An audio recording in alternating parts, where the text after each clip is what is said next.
This is the S&P 500 one-day reading for September 5th, 2023. It's currently July 17th, 2023, 3:11 p.m. Eastern Time. And the shuffle file we're playing was created on July 7th, 2023 at 2:14 p.m. Eastern Time. That's this video right here. The overall theme and behavior for the 5th, we have a prominent move to the upside followed by a move back down. So we move higher through a key resistance on a one-day scale. We stay above it briefly. We break back down through the same price level shortly thereafter.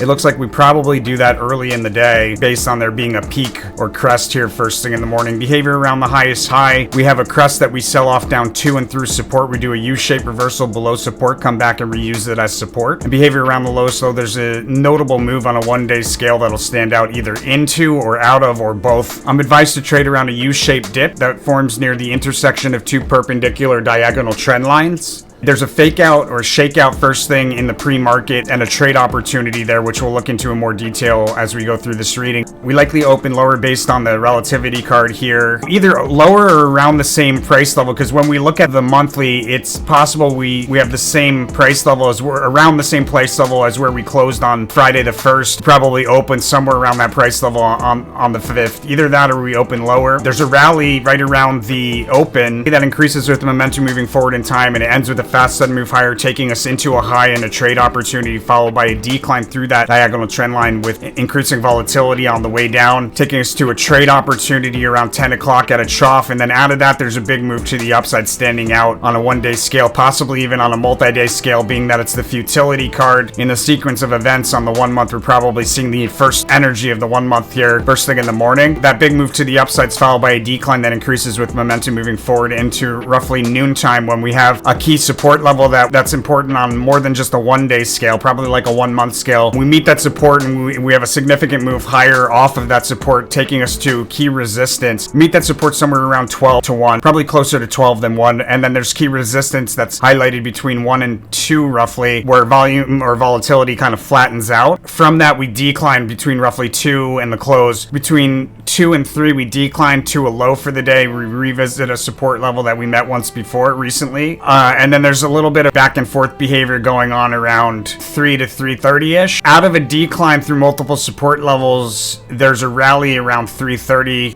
Not sure how long it lasts because we do have more bearish cards at the close. I think there's probably a rally to the upside into the close, not necessarily to a high or anything, but there'll be a notable move to the upside out of this decline. Right around 3 o'clock, there should be a notable move to the upside. But I would say you probably want to be short here. I'd say it's probably bearish overall for the day. There's a notable drop here in that last hour, so kind of mixed because I'm seeing bullish behavior, but this also will stand out. It's pretty mixed in that last hour, and there's a drop through multiple support levels that'll stand out. A sneak preview card from the prior day speaks of the debak card here. Likely open higher, but it's hard to say with the pleasure card. It's kind of erratic behavior back and forth through the same price level, but there will be a crest in there that we revisit, so I'm going to go with higher here. And that's the S&P 500 for September 5th, 2023. Let me know what you think by hitting that like button, and as always, be sure to follow that rule of karma. You do so here on the resources tab of our website, Tarot for Traders, where we ask that you donate 5% of the profits that you make from this information forward to one of these charities and 5% of the profits back to the channel here. One of these links. Thank you very much. That leaves you with 90% of the money left over. Make sure to spend that money out of love. As long as you follow those rules, the universe is going to send it back to you tenfold through this channel, my friends. I'll see you guys on the next one.